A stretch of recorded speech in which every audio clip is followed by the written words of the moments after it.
E a gente repercute as falas do ministro da Fazenda com o nosso colunista Aode Cunha. Aode, muito boa tarde. Será que o governo teria espaço, capital político e coragem de desarmar as medidas caso a guerra acabe, Aode? Boa tarde. Boa tarde, Naka, quem nos assiste na CNN, Mani. Assim, é difícil você dizer com precisão se o governo vai conseguir rever medidas em decorrência de um fim, né, do conflito. Me parece que medidas como aquelas que chegam no bolso do consumidor e que geram um alívio no curto prazo, são difíceis de serem retiradas depois, né? Portanto, assim, talvez o que o governo devesse esperar é mais um sinal, mais alguns dias, para ver se efetivamente esse alívio dessa vez é permanente, né? Porque nas negociações anteriores não foi, o conflito se estendeu e aí, bom, aí, enfim, talvez o governo tenha efetivamente que fazer alguma coisa a mais. E esta indicação, o ministro citou em vários momentos diferentes dessa entrevista coletiva ali aos jornalistas brasileiros em Washington, Aode, a preocupação. Ele sempre mencionava ali, colocava alguma frase mencionando que tem preocupação com o fiscal, que será dentro da regra, será dentro do arcabouço, que o impacto será neutro.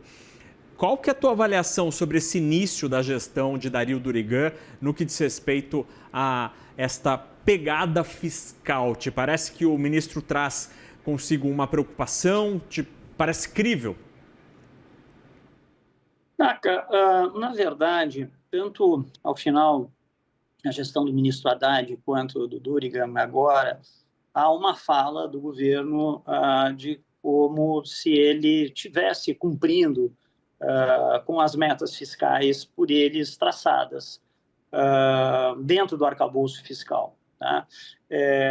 Então, assim, a preocupação é que o mercado e analistas, e eu tenho, em relação à sustentação da atual trajetória fiscal não parece ser comungada pelo governo, por várias razões, porque o governo diz que ainda está no limite inferior, né, do arcabouço fiscal, que tem algum espaço ainda. Aí tem toda uma discussão de contas que já não estão contidas na verificação do de superávit primário, como em saúde, educação e outras. Então, assim, a situação fiscal, ela parece num mundo onde, na realidade, a gente tem uma situação que ela é um pouco mais frágil do que efetivamente o governo quer enxergar. E se a gente coloca em perspectiva esse assunto, há 2 anos, havia um debate econômico muito quente relacionado ao problema fiscal, à dívida pública, à trajetória da dívida pública.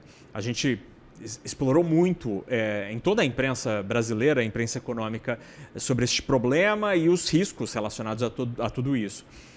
Mas é muito curioso observar que hoje, abril de 2026, a 6 meses das eleições, o tema parece estar menos forte no debate político, no debate econômico. Eu não sei se você concorda com essa leitura, Aode. E eu queria entender um pouco a tua visão. Por que parece que esse assunto diminuiu um pouco no grau de urgência do debate econômico? Será que há um entendimento de que, independentemente de quem vencer as urnas, este problema será endereçado ou o risco fiscal ele ainda está presente, pode ser um grande problema logo à frente?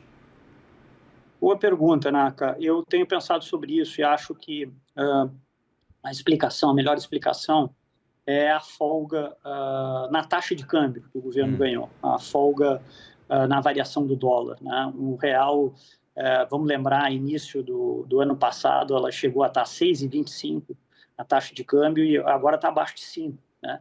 Então, foi um ganho muito expressivo de valorização que o real teve, como várias outras moedas tiveram, em relação a essa desvalorização que veio do exterior, do dólar, mas tem também o fato do diferencial de taxa de juros. A taxa de juros está muito mais alta aqui no Brasil do que nos Estados Unidos, e isso traz um carrego de recursos internacionais para cá, e tudo isso tem feito, então, que o real tenha se valorizado mais. E o real se valorizado, a população ele tende a sentir muito mais no curto prazo as variações do dólar do que a gente está falando de nível de endividamento, de taxa de juros. Então, eu acho que essa é uma explicação. O real valorizado acalmou. Agora, a pressão fiscal, a trajetória da dívida pública, ela continua bem preocupante.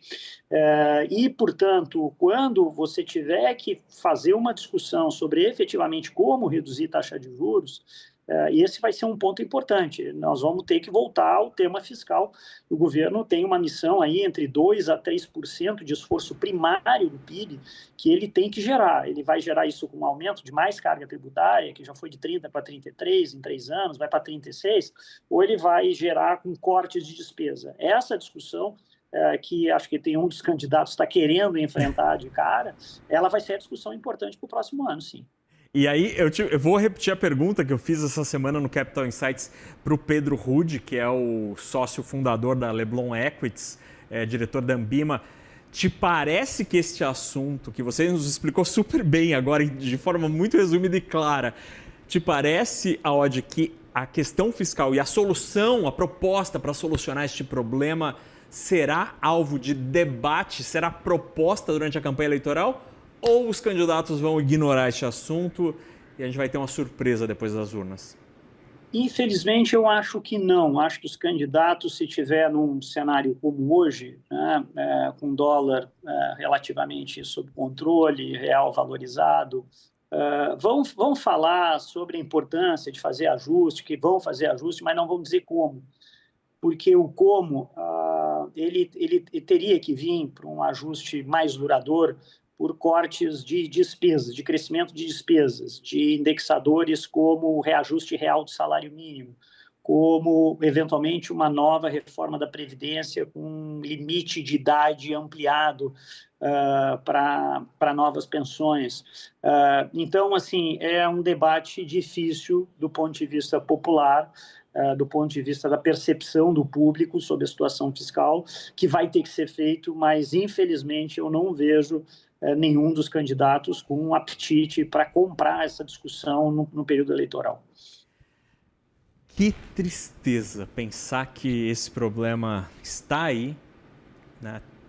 Analistas e especialistas como a Aod nos alertam dia sim, dia também, e que nenhum candidato deve trazer esse assunto de forma séria para ser discutido. Isso é realmente algo lamentável.